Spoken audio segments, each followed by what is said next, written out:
Hello, everyone. Good morning. So we will begin. No? I just want to invite you before we start this session. I'd like to invite you to a teach-in sponsored by, well, a bunch of organizations in UP. No, so this is Palestine's Just Resistance, Our Resistance, a forum on Palestine's struggle for national liberation. This is happening tomorrow sa CIS lobby. So if you are free, if you have time and you are on campus, please let's go. You know? So let's learn about the situation. So yun lang, no? So please take note of the information. This is 2:30 to I think 5:30 tomorrow. All right. Okay. And now we will on to now our session. Today we are quite fortunate not to have Evu join us for today's session. Evu is a visual artist, a zinester, an expo organizer who has exhibited work both here and abroad. Ev organizes, or I'm not sure, organized, used to organize, or maybe still organizes a pop-up fair. Local-local na naging lako-lako. Maybe Ev, you can talk about a bit about this later. Ev is also one of our co-organizers with Studio Soup of BLTX, or Better Living Through Xerxography. Ev also runs or helps run Uvla store in Cubao Expo. No? So madami, very prolific in different things si Ev. So thank you so much, Ev, for joining this class, no, which is special topics undergraduate class on publishing as writing practice. And we are excited to hear you speak about your work and to be in conversation with you. This is actually the second of 7, I think, conversations now that we'll have with different artists, writers, collectives, and zinesters. Na, I think all of them kilala mo naman. Anyway, so without further ado, Ev would like to start with a short presentation, so we'll do that. And welcome. Let's all welcome Evu. Thank you, Chingbee, for having me. And so glad to be able to speak with all of you. So this short presentation is are my zines, but they're not grouped chronologically, but they're grouped according to certain themes. So here it goes. I'll share my screen.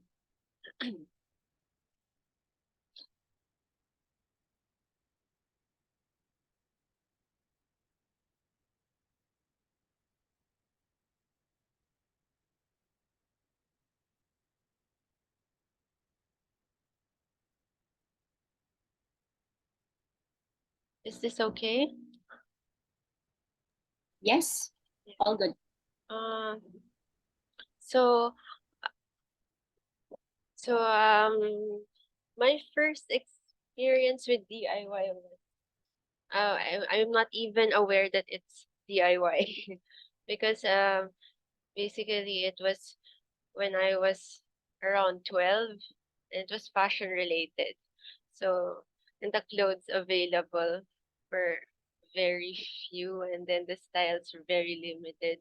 So, um, there's this feeling that you want to edit something, to put your idea into something. So that's when I started to make like mood boards and like editing clothes. And oh yeah, I have to add also that my background is in fashion design in college. So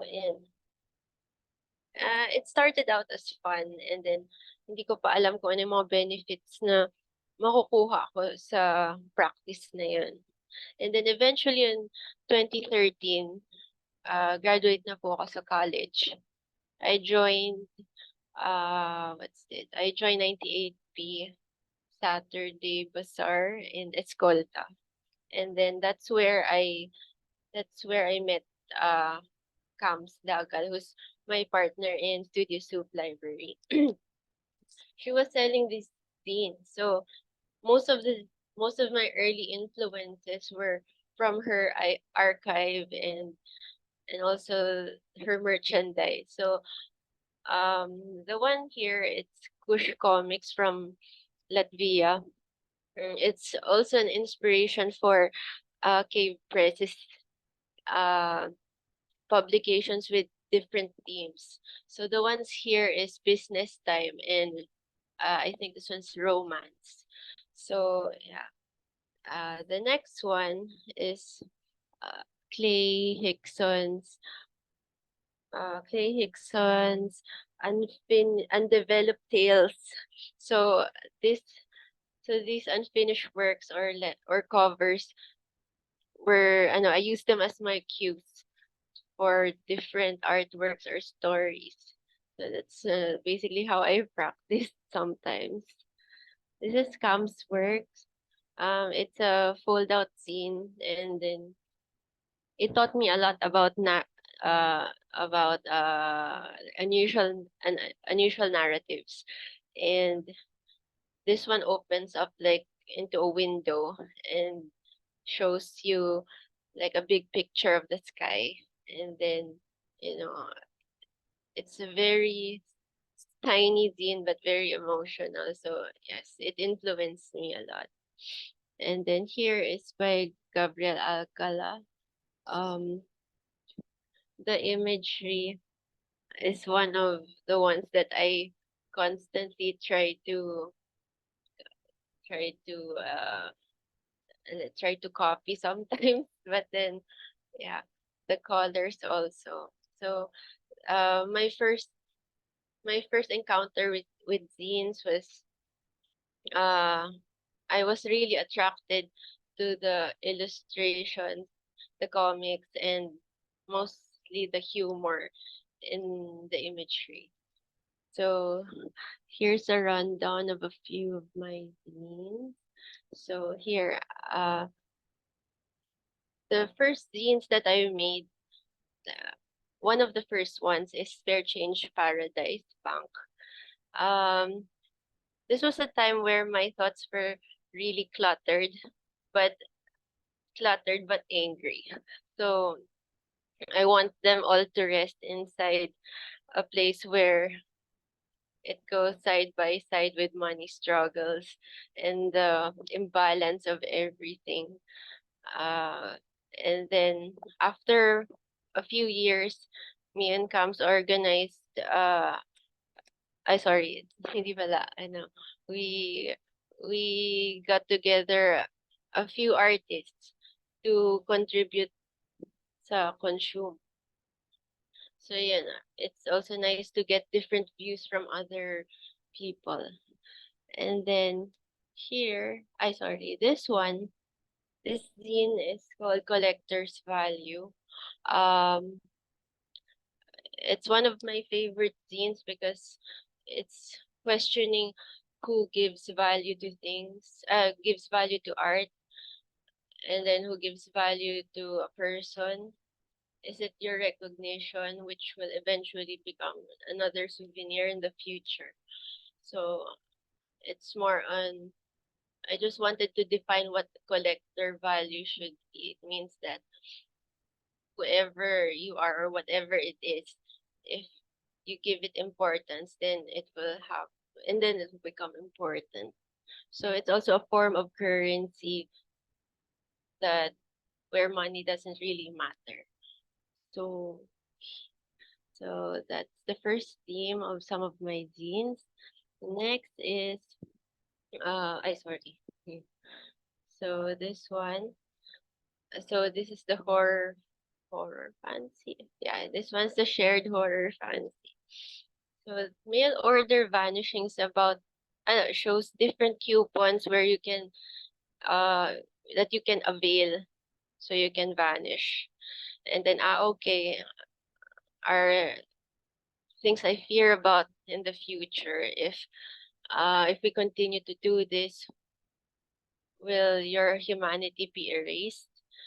And then below is a small page from Super Stalker. Super Stalker is like a personality that it's a personality that we or I or anybody exposed to social media has developed, because which is something that I actually fear too.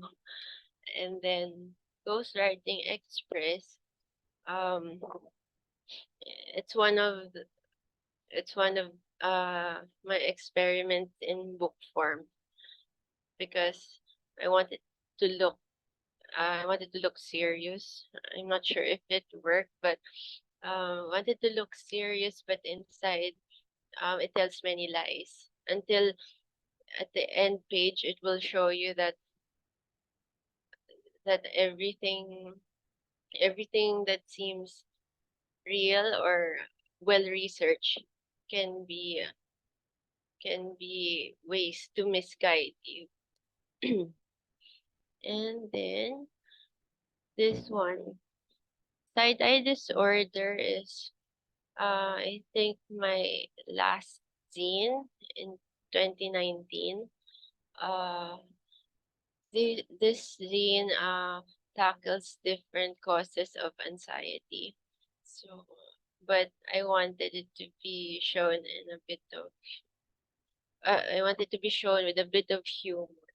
But I'm not sure if it's really dark or humorous. But but sometimes I do question what causes these, if it's self absorption, or are your fears really true.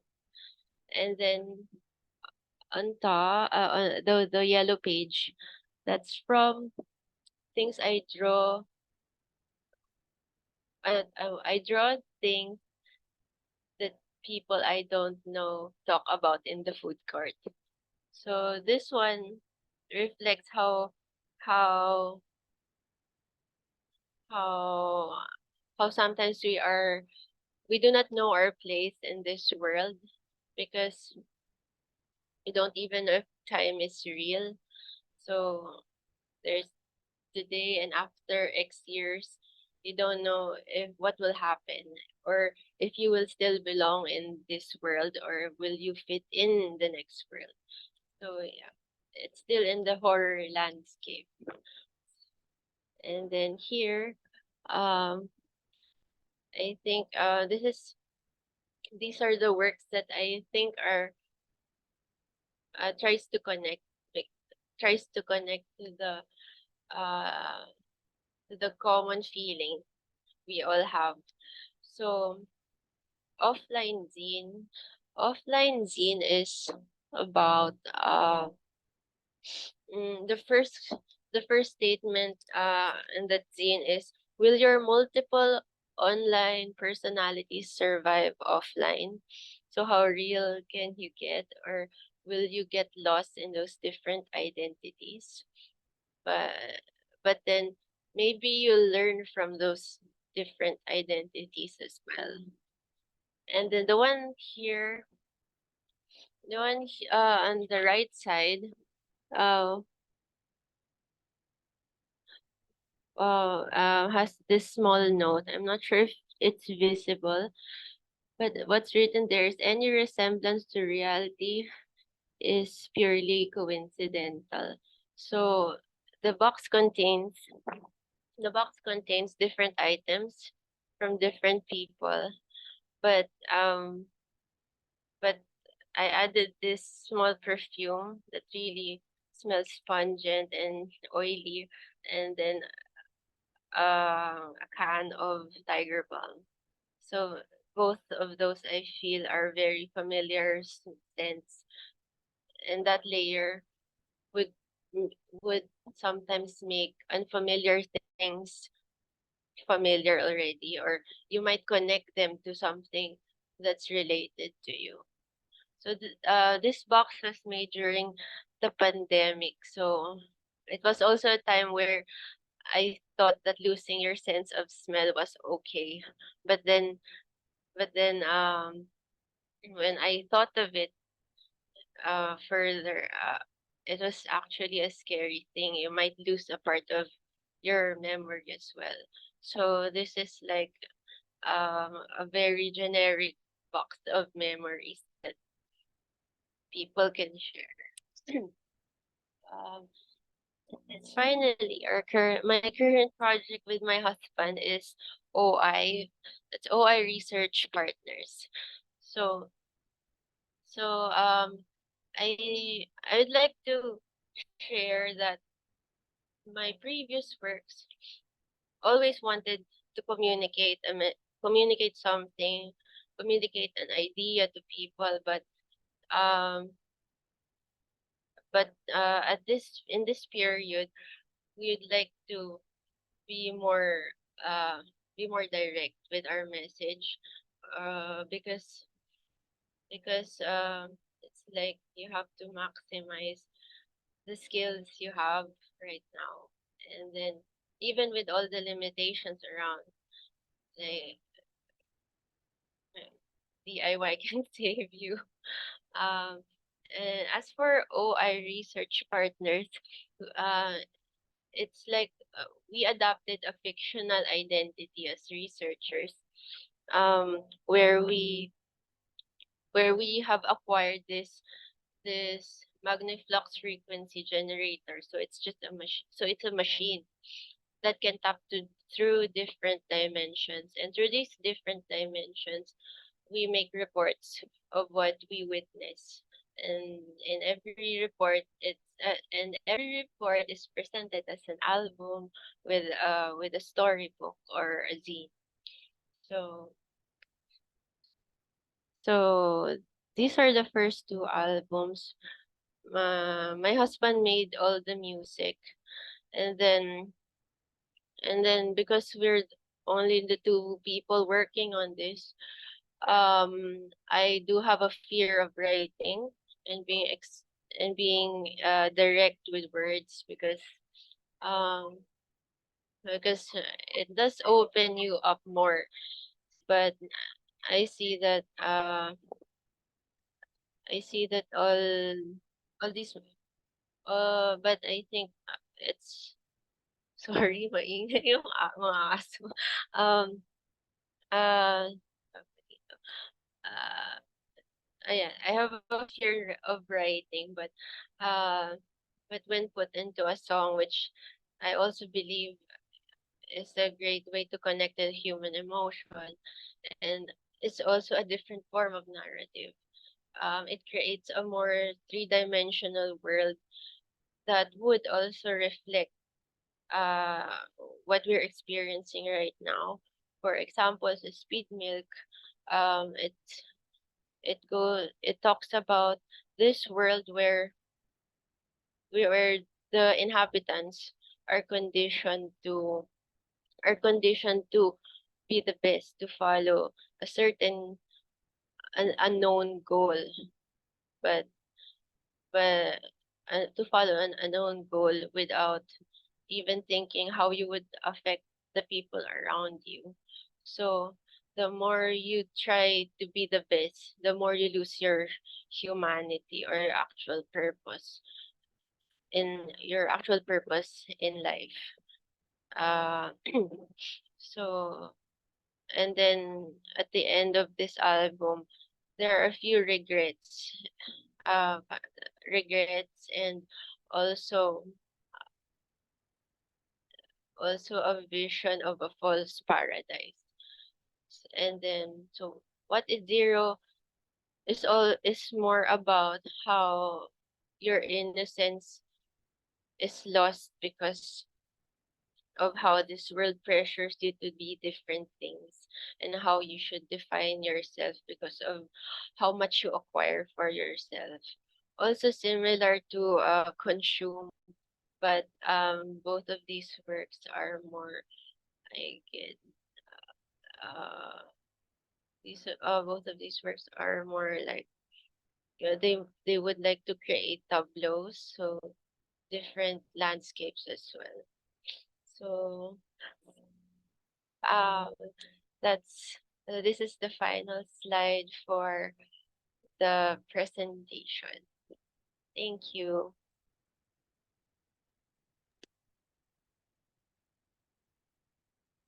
Okay, thank you so much, Ev. That was wonderful. It's also my first time, like everyone else, to see Ev kind of talk about this body of work. No, so it's just well a joy to hear you, Ev. Salamat sa pagkwento rin sa amin nung arc and nung themes, no, nung zines.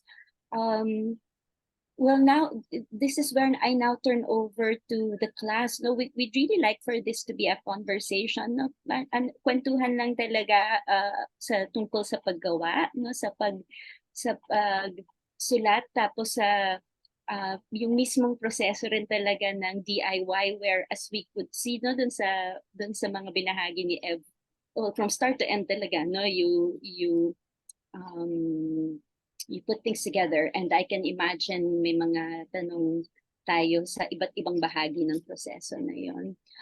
Would anyone like to begin from the class? I know there are some people who are on campus, no? So kung medyo issue yung internet, you can put it in the chat, no? Who would like to begin with a question? And you may turn on your mic and even your camera if you are comfortable.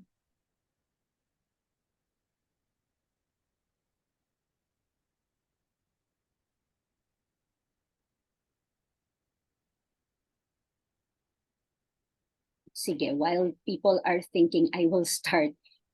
Basic question muna. Where can we find your work? How can we buy your work? IG.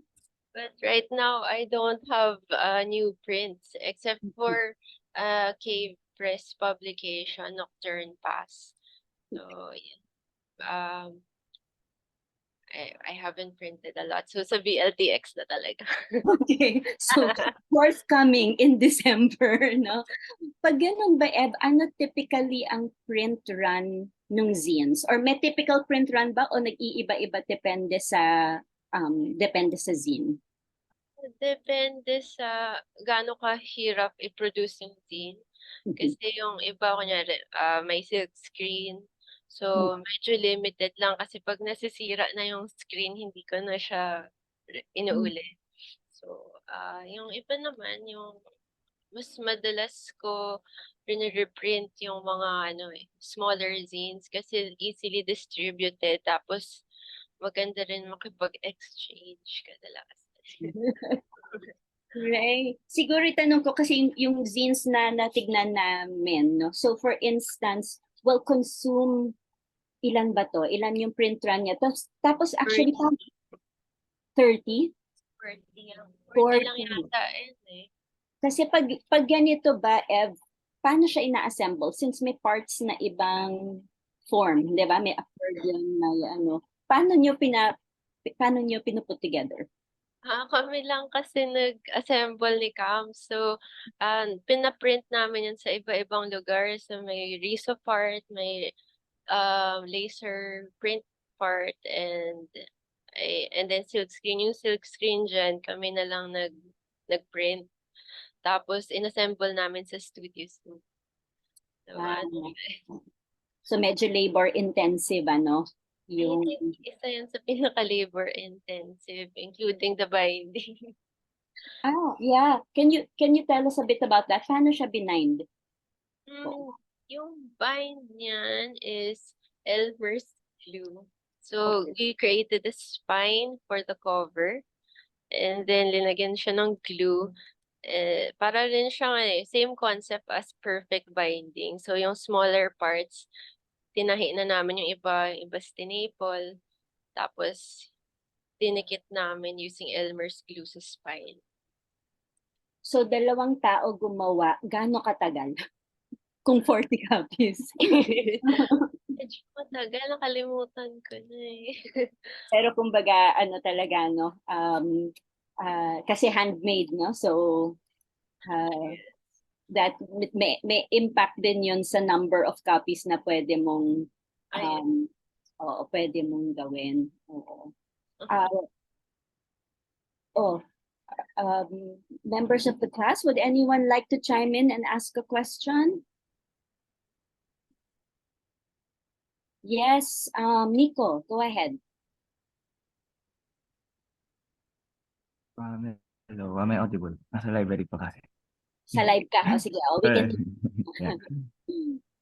Okay, so my question is more on about because among the zines that we've perused through the library, the envelope through which is mixed Eva use zines were really struck me the most because they're very conceptual and I have a feeling that that these zines took a lot of pondering time. So I'm just very curious about what's your creative process in conceptualizing a zine and like how do you factor the materiality of the zine being held of the materials that would go into composing the zine. Yun lang po. Thank you for the question. Pero ano siya gusto ko lang i-explain na um, medyo long-term process din yung pag-conceptualize kasi unang-una it started with how to manage your anger or being unable to show it in a more compassionate way. So may transition part siya. So yung first scenes were more, I guess, angry and cluttered. So it was presented sa form din na mas it's like I think kanya yung sa Spare Change Paradise. Siguro yun na lang yung muna i-explain ko how it was conceptualized kasi para siyang bank book. So ito yung mga it's like presenting you with with ways to shortchange you. Tama ba yung pagkasabi? Basta ito yung mga pinapresenta ng mga bagay na ng mundo sa paligid natin kung paano tayo pero pinapresenta sa atin para tayo yung malugi. Parang ganun yun. So, ano siya, important din talaga yung form. Kasi kung it's talking about banks, it has to be like a bank book too. Ganun.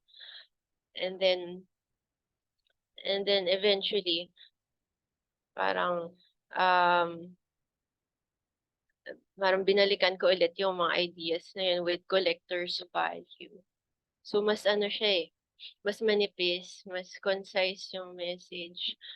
And then, it shows how we should value things lang. Parang ganun Parang importante rin na babalikan mo yung past works mo. Tapos re-replyan mo rin kung paano ka. Kasi it's good to correct yourself all the time And then, one more thing is, sa zine community, yung isang nagugustuhan ko is, you're not alone because your peers are also your editors. They tell you things. Ba't ganito? Parang sobrang weird naman, hindi ko maintindihan. Yan. So parang, nga no, hindi pwede sobrang weird kasi gusto mo rin na maintindihan ng tao yung sinasabi. Ganun. So yeah, and also for the aesthetic, mood boards will help too. Yun, good. That's all. Thank you. Thank you, Ev. Ang ganda yung halaga rin ng balikan yung work. No, parang you're conversing with others and then you're also conversing with yourself sa paggawa, no? And so seeing kung ano yung parang lagi naman din parang bitin pa yung with every work, ano. So magandang balikan and then may response din nun. Ev even said correct, no? Yung minsan when may nakikita ka rin, baka hindi naman yun talaga no, yung kailangan sabihin, and then to correct, and then even to be in conversation with other people who make na, kasi they help you also think through yung process. And please, no, just jump in, everyone. I know it's a little harder when we're online, and Eb is broadcasting from Nueva Ecija, na? Tama ba, Eb? Nandun ka ngayon. Okay, we have a question on the chat. I'll read it na lang, ano, nasa school ata si Jamie. I am curious. So this is Jamie. Should I just read it myself? You wanna read it? O, ako na. In the library. Okay, sige. I'm curious, so I wish to ask, what steps do you take in the production and practicalities of your nature of zine making, especially with yours with specific art and visuals? Because sometimes I get ideas to do, but I don't know where to start to materialize it, such as with resources. I also have the same problem. That's why I DIY. Talagang big problem yung expenses eh. But then it's also good that you explore different kinds of ways of printing first kasi una mahal yung risograph even if you like that look. So you can find a cheaper way to reproduce that look through Photoshop naman. If you like that as the aesthetic talaga. Pero kadalasan I always give in to the budget na sometimes kinokontian ko muna yung mga releases ko. Yung number of copies that I create para lang ma-achieve yung certain look ng zine. And then, of course, it's okay to sell it higher too. Kasi merong creative input, pinaghirapan mo rin siya. And then, of course, may expenses ka. So, it's not a bad thing. So, ano naman siya. Tsaka, maganda rin na meron kang, browsing copy, I guess, na libre na pwede basahin ng ibang tao in case na maging expensive siya na zine. Ganun. Parang isa siyang alternative. Pero, yung pinaka-way talaga na makatipid ka is maybe to, kunwari, dayain sa Photoshop talaga. Para, yun lang. Thank you, Ev, and thanks, Jamie, who is. Thank you. Okay, here you go. Next question. And this is Chicha. I want to ask about how you decide about the cost of your zines. Oh, kasi nabanggit nga ni Ev, no? When you sell them. I'm asking because I decided to sell the first zine I made for our class, and it's really DIY, from the layouting, editing, printing. I made it all with our printer at home using the stock bond papers we have. Considering this, how can I decide about the price of a DIY zine that's still accessible to the target market like my fellow students? Thank you. Thank you. Sometimes, sometimes kung alam ko na kung sino yung gusto ko i-reach na readers, I would stick to 150. Yun yung kasi parang lalo na kung hindi ako masyado gumastos. Parang I think it's the accessible price for everybody. If your main intention is to intention is to circulate the material. So it's good that's a good price range. Until 200, parang siya, okay naman. Pero kung labor intensive ginawa mo, it's okay lang din na taasan mo siya. So,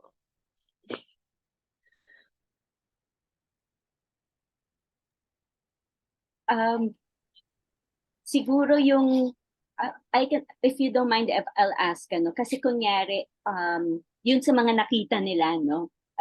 Ang gusto lang sinabi ni Ev in a sense na minsan ipa-prioritize mo rin kung sino yung gusto mong makaabot. So, mas ano kaya yung afford nila, no?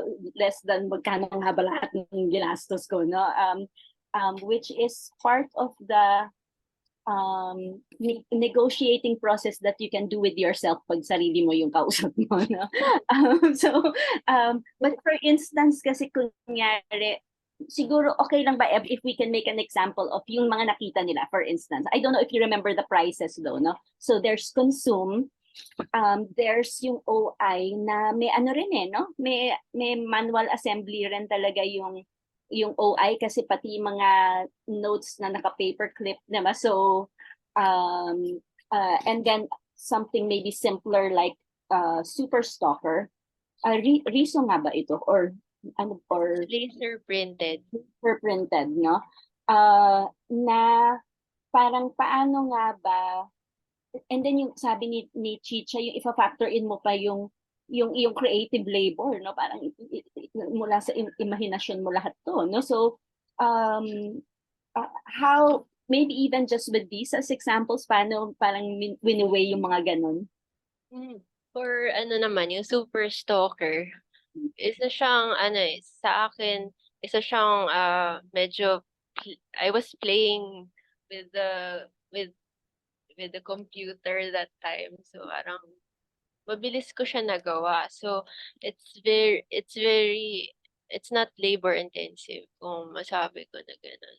So medyo nabenta ko siya ng mas mababa rin. Tsaka ano rin manipis din siya. So, pero yung printing niya medyo expensive kasi sa labas ko pinagawa. So, yun dun lang ako bumawi. Kasi meron akong mga ganong zine. Some of them, pinag-iisipan sobra ng matagal. Tapos meron din yung mga, some works in between na parang nag-enjoy lang ako mag-drawing. I just want to have fun. And yung Super Stalker is one of those na, I think kasunod siya ng offline zine. So parang medyo baby siya nun. And then, yung consume naman, meron intention din dyan na mas marami talagang maabot. So, it was sold na 400 pesos. Na yun yung cheapest na kaya namin mabigay for that book. Yeah.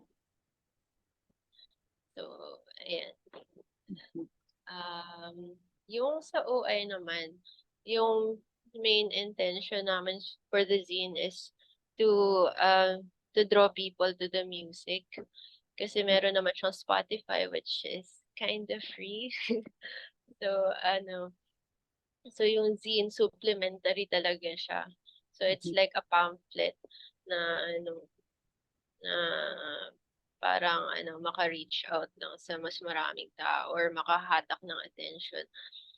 And then, yun din isa rin pala na hindi ko na nabanggit na meron ding emotional na hatak yung images pagka makita ng tao na pagka madagdagan pa ng music, parang doon mo na makukuha yung buong kwento, yung buong message. So, yun yung parang journey nga yung sa OI, parang mas mahaba siya na bagay.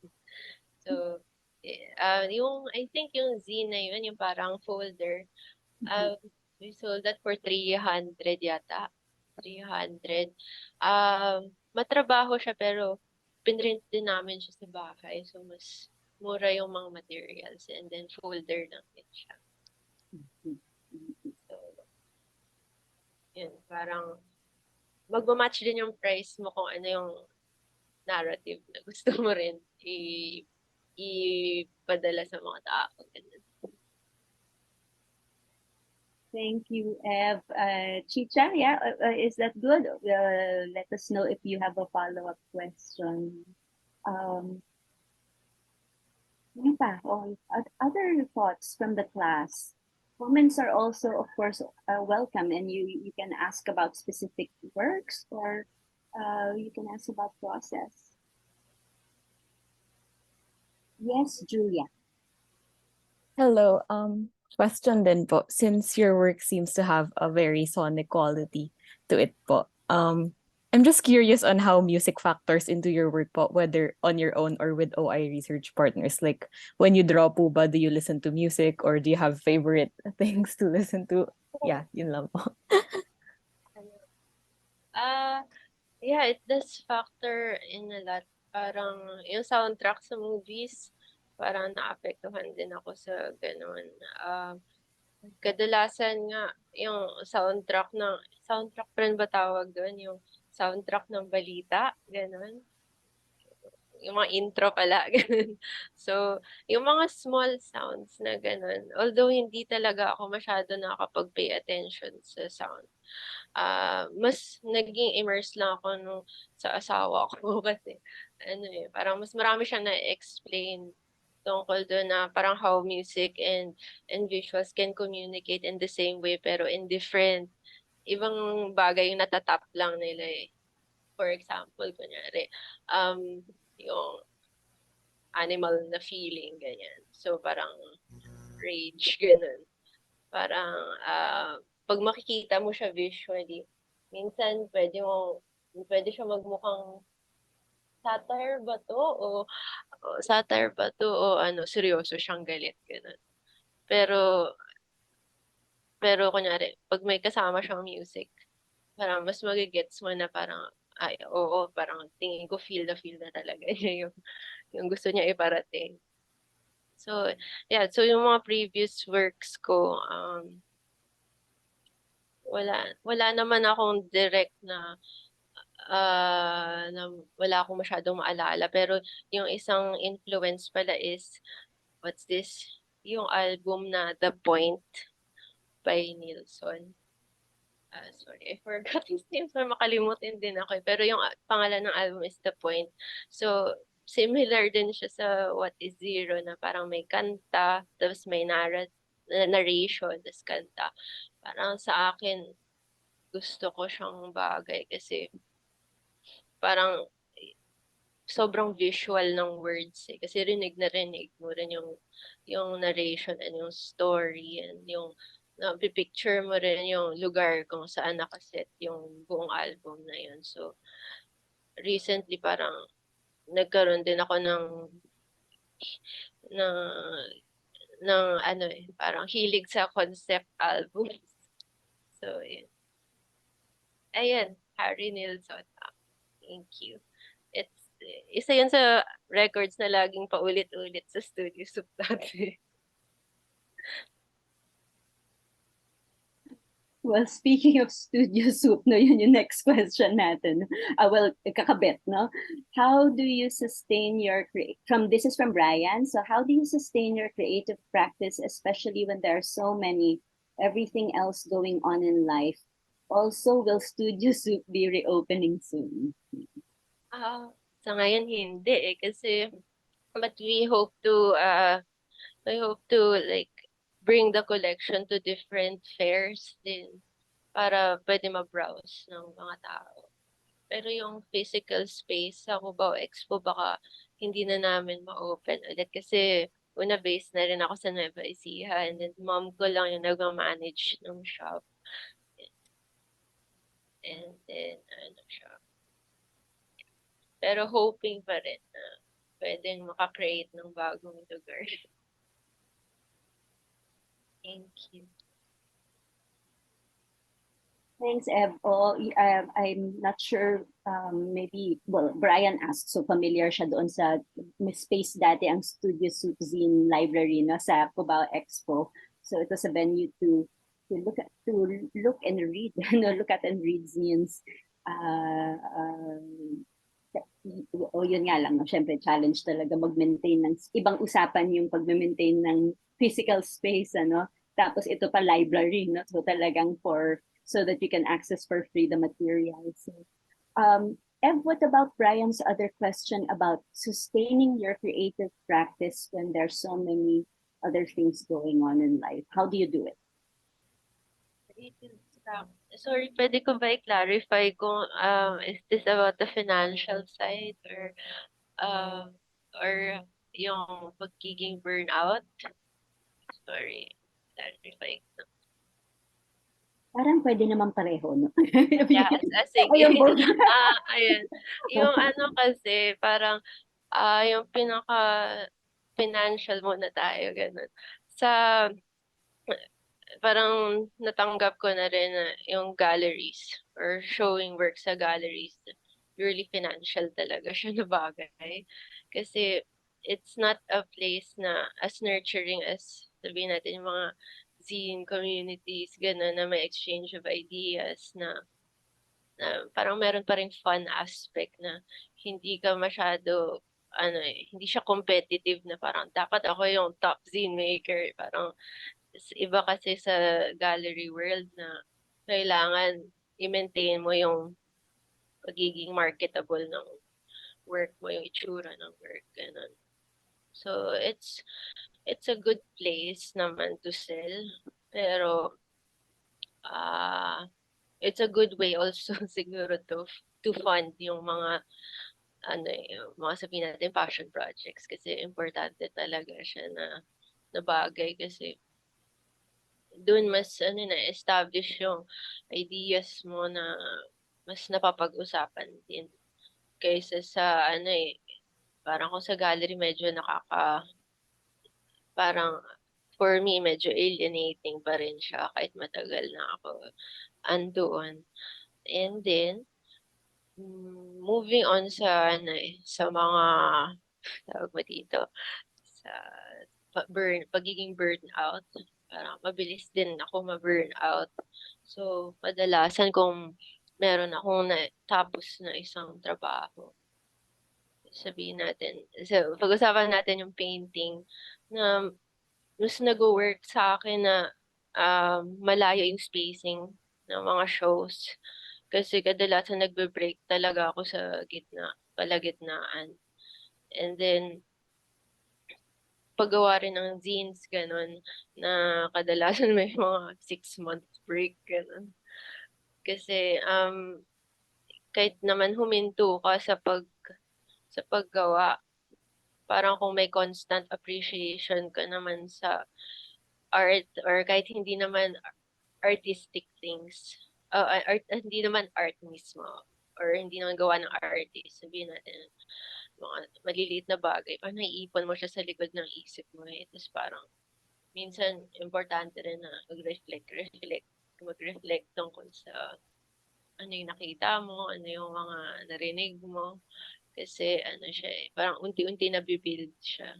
Tsaka hindi ka rin mapapagod agad kasi mahirap mapagod. So,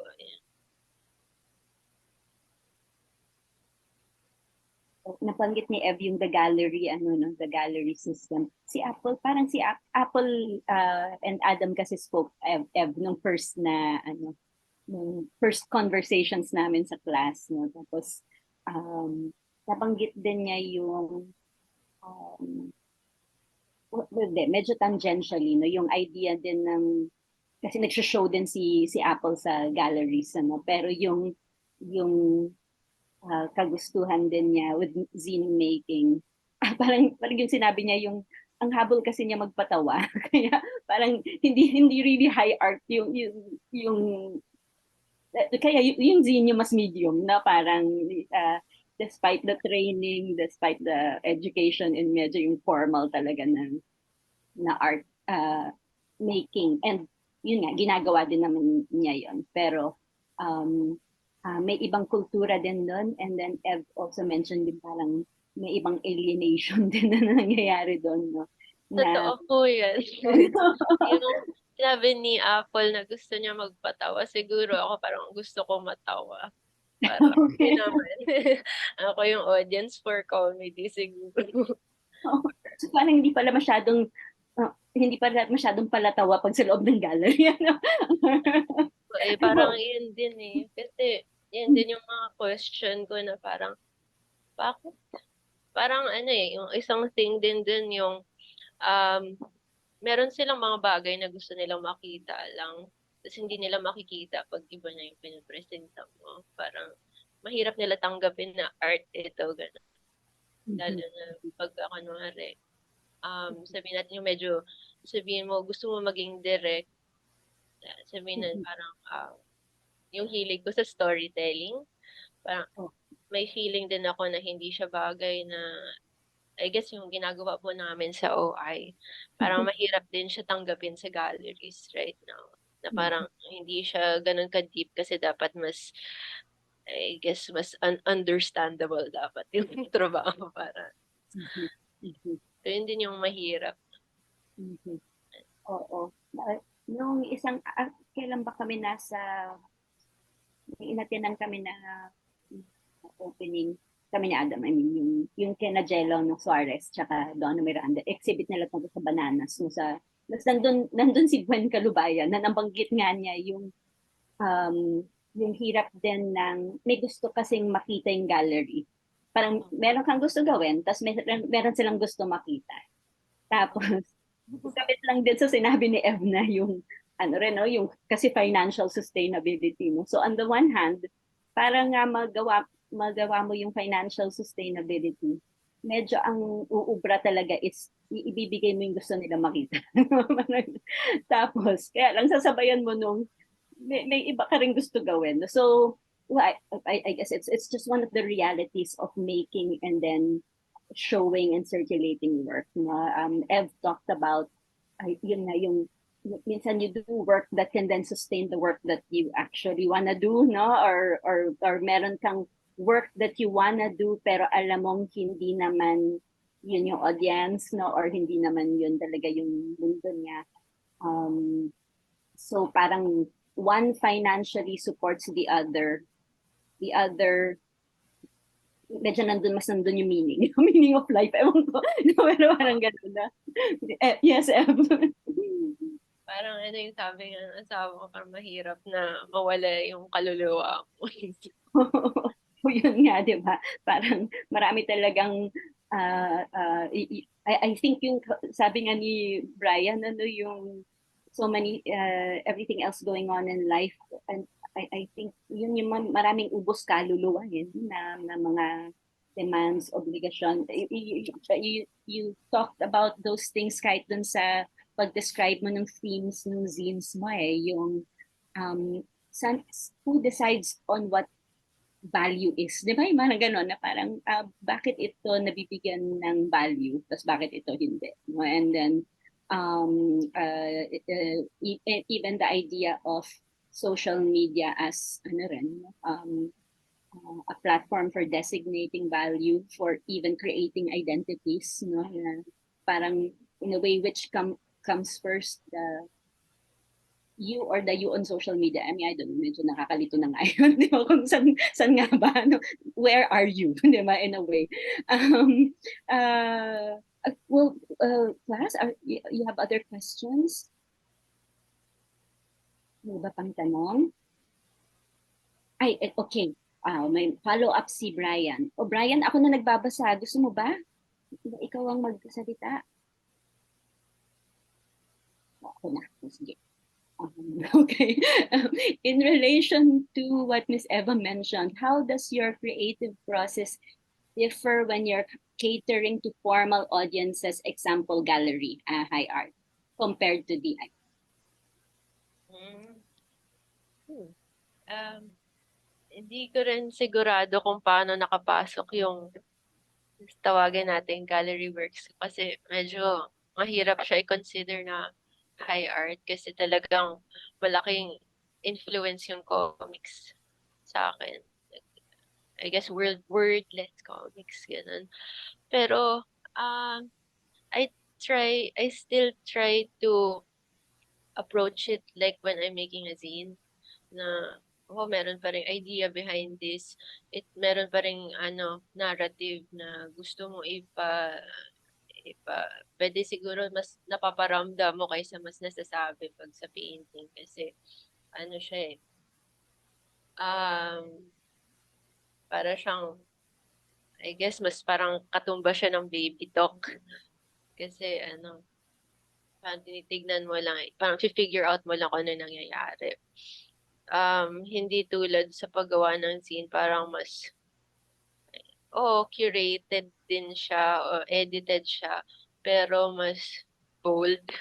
yung yung approach mo parang mas hindi ka takot, ganyan. Sa gallery parang meron ka ng auto filter minsan na parang minsan nga depende rin kung saang gallery ka mag-show. So parang ano 'to, commercial gallery, parang ito yung ano ko, ito yung ipepresenta ko. Base rin minsan kung ano yung mas mabenta mong works noon, ganyan. Kasi important din siya. So, importante rin talaga na kunyari para hindi ka mawala talaga, hindi ka mawala sa ganong ano, sistema ba tawag doon, o sa ganong habit. Parang okay din na gumawa ka ng mga paintings mo para sa sarili mo sa bahay para alam mo yun, in touch ka pa rin dun. Kasi naniniwala ako na pwede ka na lang ma-stuck dun eh. Tas what if na ano, maging super successful ka na artist? Parang pagpapatuloy mo pa rin ba na maging extra marketable ka o chance mo na yan na mapakita kung ano yung gusto mo. Parang, parang, Mahalagang pag-isipan yun, ano. For me, very interesting, yung what if maging successful ka, tapos may tenor of um, parang may fear doon. Di ba? Parang may risk din na mangyayari doon na kung maging successful ka, may dangers din, I guess, kaluluwa-related dangers, no? parang mas malaking responsibility na kasi mas visible ka na, mas papakinggan ka na, ganyan. So, parang chance mo na rin to eh, na parang pwede mong parang gawa ka ng sarili mong daan na parang alis na muna tayo dito. Oo, ano, di ba? Yung tanong mo nga na parang may nabubuksan siyang opportunity and then anong gagawin mo doon?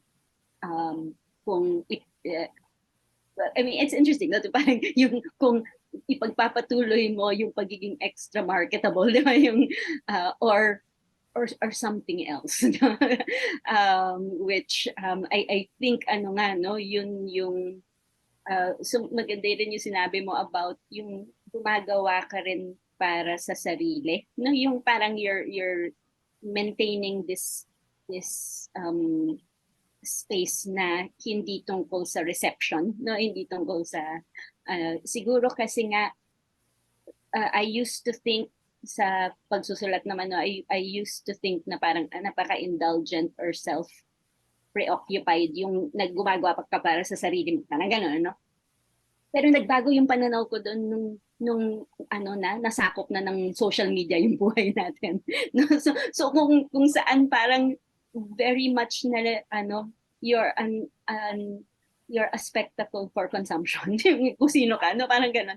So parang nag-turn din yung pag-iisip ko doon. Hindi pa completely malinaw, pero nag-turn din na parang ang halaga pala na kausapin mo yung sarili mo. Yung parang ganun. No? Yung na, something like that. Habang tumatagal, parang may ganyan eh. Kasi hindi ko rin po siya iniisip noon eh. Kasi hindi ko naman ini-expect na magkaka-social media talaga.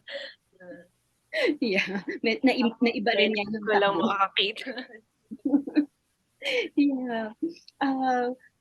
Other questions from the class? May nagre-raise ng hand. Nakatabi ko si Adam. Okay, Adam, can you just speak? And then Bea has a question. Ayun. Magandang umaga. Long time fan. Long time fan ni Ev. Yung isa dun sa, trying to remember kung kailan nangyari yun, pero isa dun sa mga expo na ginagawa niya nun sa shoe expo. Yung nanay mo nagkwento nun tungkol dun sa how nung younger ka pa, a younger person, like I think early teens, base dun sa kwento ng mom mo nun, na from school, pupunta ka dun sa shoe expo, tapos ipapakita mo yung trabaho mo dun sa mga stores, sa mga galleries dun sa lugar. Tapos walang may interest. Opo. Tapos tas yung at least yung reading ng mom mo nun, nung pagkakakwenta sa amin, was one of the bigger influences yun no, kung bakit may expo, kung bakit may studio soup, etc. Pero never really heard it from your end, kung ano yung kwento na yan. So, kung pwede ba lang i-share lang yung experience na yun. Salamat. Sige po. Thank you for reminding me about that. Na fun naman siya na experience. Ano po ako, high school ako, kasama ko yung mga barkada ko. So, friends ko pa rin sila. Tapos pinilit ko sila, gawa ka rin kayo ng painting, gagawa rin ako. Tapos mag-group show tayo sa Pablo Gallery. So yun, parang talagang hinihintay namin na mag-open yun. Tapos pasa namin yung mga works, ganyan. Oh, tapos parang yun yung unang feeling, first time ko naramdaman yung takot tsaka excitement sa ibang level na parang ito siguro yung gusto kong gawin sa buhay, ganyan. Parang hindi ako magiging accountant. Ganyan. So parang, pero nung na-reject siya, parang naisip ko, parang, okay lang naman eh. Parang syempre sumama ang loob ko nun kasi bata pa ako, tapos parang madami akong expectation. Pero, parang sa likod pa rin ng isip ko hanggang tumanda ako nun, na parang sana may isang space na kahit sabihin mo hindi siya gallery, hindi ka bibigyan ng exhibit na puwedeng ano, ma-nurture yung independence mo sa pagiging isang creative, ganyan. Whether writer ka or illustrator, ganyan. So, yung una kong nakita na gano'ng venue, actually tumatakas nga ako dati para pumunta dun sa BLTX sa Kalanchaw ba yun, gano'n. Ta's dun ko rin nakita si Kamse. So, isa yung story pero sobrang saglit ko lang dun nung panahon na yun. Yung mas nakapag-ano ako nun, yung sa Escolta na 98B. Parang dun ko nakita parang ang daming artist dito na hindi naman 'to gallery pero para silang ano, nape-present nila yung works nila tapos yung magandang part pa, nakakausap mo sila. So, yun din parang learning experience din siya sa akin na parang maganda 'pag maraming ganito sa iba-ibang parte siguro ng sabihin natin Manila, kahit sana sa probinsya meron So, yun po parang parang ano siya, yung pinaka-main desire ko sana sa isang artist run space, hindi naman talaga yung ikaw yung sabihin natin, hindi ikaw yung magpo-promote ng works or hindi naman ikaw yung magbibigay ng opportunity sa artist kundi matututo sila na paano mag-solo.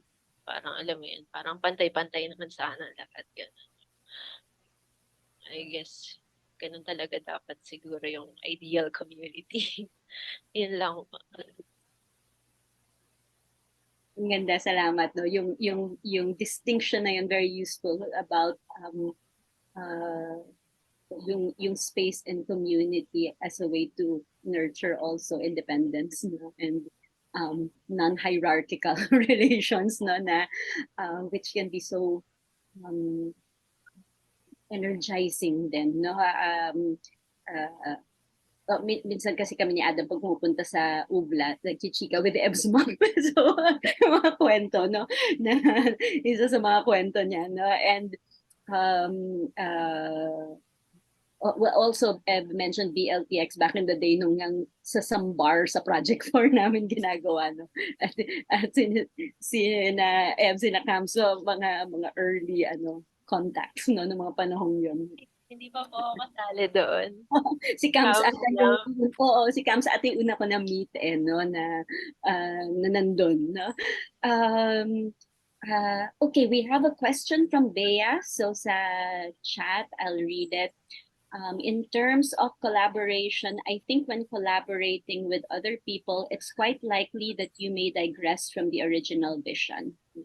When something like this happens, how do you consider other people's contributions, but still ensuring that the vision remains? Or would it be better to let the vision go? Ever somebody to ask because as we saw no, yung collaboration with CAMS, with Studio Soup, and then Cave Press also with CAMS, and then OI no, with your husband. And many others. Actually, no, yung kahit yung ibang nakita namin, may mga iba-ibang collaborators din. Sige, Eb. Parang kasi as Bea mentioned, parang parang may tendency na lumilihis sa idea. Sa akin kasi parang yung mga naging ka-collaboration ko, kadalasan meron kaming single idea. May isa kaming parang may pinagkasunduan kami na idea na ito yung paniniwala natin. Parang ito yung goal natin, sabihin natin sa studio. So, yung sa OI, parang ito yung mission natin. Ganun. Yung, I guess sana, kung meron kayong, ah, parang yung pwede ka siguro mas maging loose. Kunwari, pag may kinalaman siya sa siguro sa look ng ng ng zine ganyan or yung sa magiging number of contribution, yung mga technical stuff. Pero depende na rin sa inyo yan kung gusto niyo ba siya na record siya ng learning process ninyong dalawa sa pagbuo ng idea na to. O maganda naman na bigyan mo ng space para ano para medyo lumihis kasi part siya ng learning eh. Pero kunwari, parang meron kayong main goal na parang sabihin natin yung tema ay consume. Sa bagay, kung gano'n naman pala yung tema, parang iba-iba naman din kasi yung yung perspective ng tao doon. So yes, pwede naman siyang okay lang na may paglilihis eh. Basta parang, I guess meron kayong yung pinaka main intention ninyo ay same. Ganun. Yun lang. Paano mo nahanap yung mga ka-collaborate mo? I mean, how do you decide na, sige, game ako na collab to? Paano mo nahanap si Cam? Or you know what I mean? Like, kasi nga hindi naman lahat mamimit mo, tapos parang maisip mo, mag-collaborate tayo. Di ba yung ganon? How do you determine that? Alam, parang may spark. Hindi ko. Pero parang meron na siyang initial na tawag dito paghahanga sa ginagawa ng tao. Tapos makikita ko rin yung works. Nakita ko rin kasi yung works ni Cams before na dala-dala rin niya sa fair. So, parang ang galing nito yung unang nagustuhan ko sa kanya yung paano siya magsulat, sobrang siyang relaxed. Parang kinikwentuhan, parang siguro kung loner ka, meron ka ng friend. Ganun yung pakiramdam. So, warm yung tone ng writing niya. So, tapos parang nakakausap ko naman siya kadalasan. Hindi ko alam kung Facebook ba yun eh. So, parang naging friends din kami. So, parang malaking bagay sa akin na maging friends muna kayo. Collab. Yung husband ko naman, hindi ko pa siya husband nun. Pero parang yung una talaga nag-uusap na kami na meron kaming plano na gagawa kami ng animation na ganito. So, may kwento na kami, nagbabatuhan na kami ng ideas. So, yun, parang yung may ganong personality rin siguro na gusto ko na parang hindi nawawala yung play kung paano, paano pinaprocess yung work. Kasi, siya, marami rin natututunan eh. So, I guess yun yung mga reasons kung bakit ko na parang nagugustuhan makipag-collaborate na long term sa certain people. Kasi, to be honest, hirap din ako makipag-collaborate sa tao kasi nahihiya ako mag-share ng ideas kadalasan. Yun lang. Sana nasagot ko yung tanong. Oh yeah, sabi ni Bea, thank you, no? Parang nga, no, yung well, nagsisimula sa friendship na medyo gano'n. Na parang, I suppose talagang yung trust mo na as people na and yung comfort na, and then from there um, you can decide to create things together, no? So parang kahit yun mismo over time siya na nakaklaro, no, yung possibility nun, and also I think useful to underscore what Ev said about in a way yung mga pagbihis bahagi rin naman, no, pero ang mahalaga yung merong nagre-remain na parang may main in common kayo na committed kayo doon, no. So kapag Bakit yung kailangan ilabas to? Ganun. Kailangan yung ganun. Yeah, oo. So, hindi talaga nawawala rin naman sa collaboration yung hindi sakto dun sa iniisip mo, no? Pero ang mahalaga, meron din talagang hindi lilihis. Di ba parang ganun, no?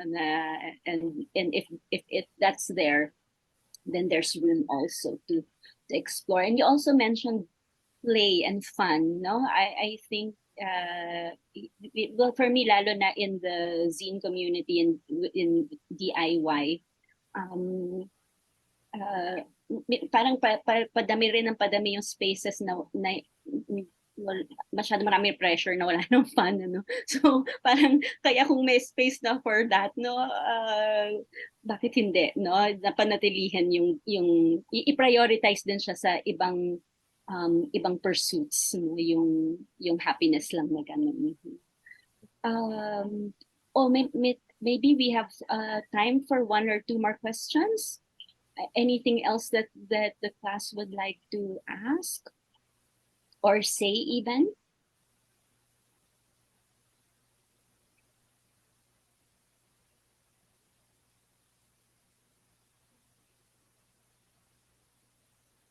Eb, are you working on anything right now that you can already tell us about?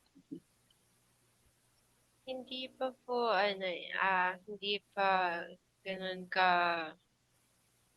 ka-planchado. Pero we're working on yung third album for OI. So, maybe for next year pa. For next year. Okay. So something to look out for. And maybe one sige ako may one question ako, no, which can be the last question if there are no others. But the idea of an audience or the idea of a readership, no, kasi kunyari for instance I asked earlier, how do we access the work? Where can we find it? No? And syempre limitation talaga ng DIY na minsan hindi siya in circulation, na yung hindi siya available. And then what comes with that is really, in a way, limited audience, limited readership. No? How do you, what's your thinking about that? Kasi minsan sa paggawa, parang fixation din yung kailangan maraming maabot. Di ba yung gano'n na parang dapat ano siya, na-disseminate widely. Meanwhile, yung ginagawa natin, katapat mo talaga yung limits nun, ano? Paano mo yung pinag-iisip? Sa, sa akin, parang wala namang masama kung maging commercialized yung work or magkaroon siguro ng publisher or label for it. Kasi isa naman talaga siya sa main goals. Pero sa simula, parang okay lang naman din sa akin yung smaller audience kung yung intention ay parang parang equivalent siguro sa magpatuhan ng idea. So, parang it's also parang nurturing. Parang yun yung nurturing area mo kasi sa small community na yan na parang hindi ka rin naman talaga mag-grow kung wala yun. Kunyari, mag-isa ka lang na nagpo-process ng ideas. So, okay lang sa akin din yung limited audience. Tapos, parang magkaibang bagay kasi sila sa akin. So, parang may benefits yung both sides. Parang medyo yung nakakaano lang doon, yung nakakahadlang sa akin kasi parang sobrang pessimistic din ako. So, parang yung large audience medyo parang unimaginable pa sa akin right now. Yun. Pero nakikita ko rin siya na privilege din. Pero hindi ko rin naman siya yung super main goal. Kasi yan din yung maganda sa arte na parang kung makaapekto lang siya sa isang tao, parang may nagawa ka na. Parang, okay na siya. Thank you, Ev. May last question ba from the group, or are we good?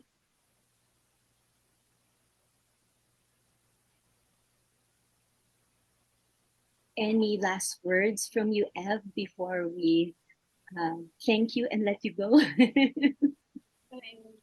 Thank you po and everybody in the class for this time talaga. Thank you din nagtanong kayo ng questions kasi malaking bagay din siya sa akin kasi minsan hindi ko alam paano magsalita. Thank Well, you. And of Adam. course. No, thank you so much, Ev. Infinite gratitude, no, for this, for being here with us today and telling us about your work, and so much so much that we learned from you today. I'm not sure. Where can we follow you po online? Ev. Sa Instagram yung sa ev.q tsaka sa oi.researchpartners. Oo. Susulat ko ba dito? Kasi hindi pa ako masyado familiar sa chat ng Well, actually, nasa syllabus yan, no? I mean, if you look sa IG, paghanapin f.u, no? And then, OI Research Partners, and even Studio Soup, no? And then, nasa IG, nasa IG lahat. Abangan nyo rin sa BLPX. Maglalabas ng ilang gawa. No? So, we'll stop there. Thank you so much, Ev, again, no, for this session. Thank you all for being here. We have one last class on I mean, hindi last class, but yung bago lang mag-undas, no?